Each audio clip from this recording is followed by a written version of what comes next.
As leituras de hoje podem nos assustar. Não são aquelas leituras que nós ouvimos e ficamos tranquilos diante delas, elas nos questionam. Primeiro, a primeira leitura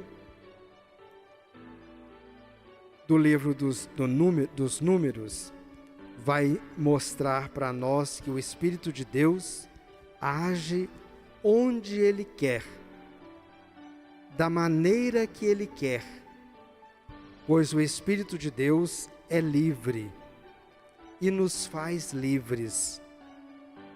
Nós não podemos aprisionar o Espírito Santo de Deus em nós. Ele age também no outro.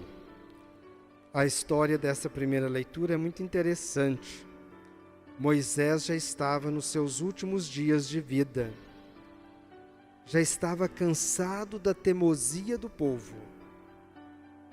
Já tinha passado por muitas situações difíceis. Então ele foi dizer a Deus: Senhor, já estou esgotado e cansado. Não consigo mais caminhar. E então Deus disse a Moisés: reúne 70 homens da sua confiança no meio da multidão e reúne eles para que eu possa derramar sobre eles o mesmo Espírito que derramei sobre você. O Espírito de liderança, o Espírito de profecia. E assim fez Moisés.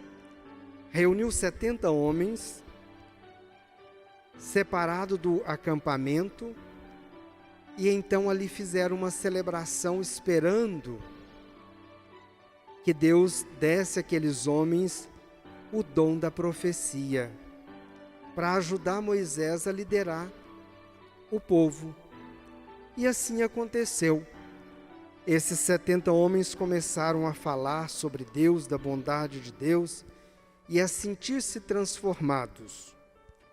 Mas enquanto isso, lá no acampamento, 2 homens que não foram convocados por Moisés, também receberam o Espírito de Deus e começaram a falar coisas instruídas pelo Espírito Santo de Deus, a curar alguns males. E então, um jovem saiu do acampamento, correu lá na assembleia para dizer para Moisés: tem 2 homens lá no acampamento que receberam o Espírito, estão fazendo curas no acampamento. E Moisés então disse: não vamos alarmar com isso, porque o Espírito de Deus age onde Ele quer e em quem Ele quer. Já tem um bom conselho para nós. Aqui vai falar sobre a inveja, sobre a desconfiança e sobre a prepotência de pensar que só eu posso fazer, só eu sei, ninguém mais. O Espírito de Deus é livre e nos torna livres também para praticar o bem.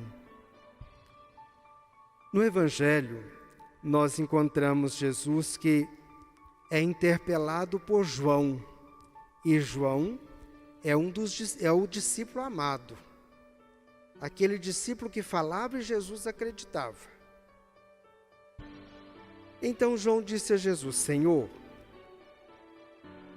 tinha um homem expulsando demônios em seu nome, mas nós proibimos dele fazer isso, porque ele não nos segue. Aqui tem um detalhe importante: ele não nos segue. E não falou para Jesus: ele não te segue, porque ele não era do grupo dos apóstolos. João ficou enciumado e foi enredar para Jesus. E a resposta de Jesus é: quem não é contra nós é a nosso favor. Ninguém vai fazer um milagre em meu nome e depois falar mal de mim. Então deixa que ele faça. Se é para o bem, deixa que ele faça também. Não podemos aprisionar a graça de Deus em nós. É preciso que deixemos a graça de Deus agir livremente em quem Ele quiser. E aqui, em contrarresposta à primeira leitura, nós encontramos o mesmo ensinamento. Quem não é contra nós é a nosso favor. E depois Jesus continua dizendo sobre a questão da inveja, sobre a questão de querer ser melhor que os outros. E ele vai falar de algumas situações que é melhor a gente ser cuidadoso e não perder a identidade de filho de Deus, não perder a nossa integridade. O pecado nos tira a integridade de filhos de Deus. Então é melhor perder uma mão do que perder todo o corpo. E aqui fala da Geena. Geena era um grande terreno que ficava situado no sul, ao sul da cidade de Jerusalém, do lado contrário da porta principal, ou seja, lá nos fundos da cidade. Nesse terreno era jogado o lixo da cidade. E por isso tinha um fogo que ficava queimando direto, um lixão. Ali também tinha um cemitério, não dos ricos, mas dos pobres. Ali junto com o lixão, sepultava os pobres, sem dignidade para a sociedade. E quando acontecia de morrer um indigente, às vezes os sentinelas da cidade jogavam o corpo naquele fogo do lixão e os corpos queimavam ali. Portanto, era uma região que ninguém gostava de passar por ali, chamado Geena. E depois foi interpretado como inferno, o lugar dos miseráveis. Aquele que não tinha identidade de cidadão, se morresse, era jogado lá, ou sepultado lá em cova rasa. E aí as feras pegavam os corpos, comiam os corpos, o fogo queimava e ficava ali. Era uma visão de inferno mesmo. E aí Jesus mostra isso como exemplo, dizendo: se você perde a sua identidade no reino de Deus, você pode ser jogado numa geena. Por isso, não podemos perder a integridade de filhos, fugir do pecado e das situações de pecado, não acumular, porque aquele que acumula está tirando de alguém. Não ser prepotente, porque você um dia pode cair lá na geena, ser jogado na geena. Se alguém te acha assassinado na rua, pode te jogar lá.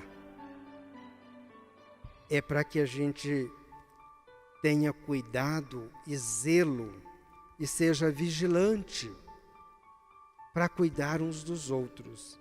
E aí vem a segunda carta de São Tiago, que vai ser muito dura. E ele vai falar exatamente dessa situação de acúmulo de riqueza, porque a riqueza acumulada falta na mesa de alguém. São Vicente fala isso: a comida que sobra na minha mesa faltou na mesa de um irmão. Todos devem ter a mesma dignidade de filhos de Deus e por isso precisa ter condições de viver. E depois Jesus fala: eu vim para que todos tenham vida, e vida digna.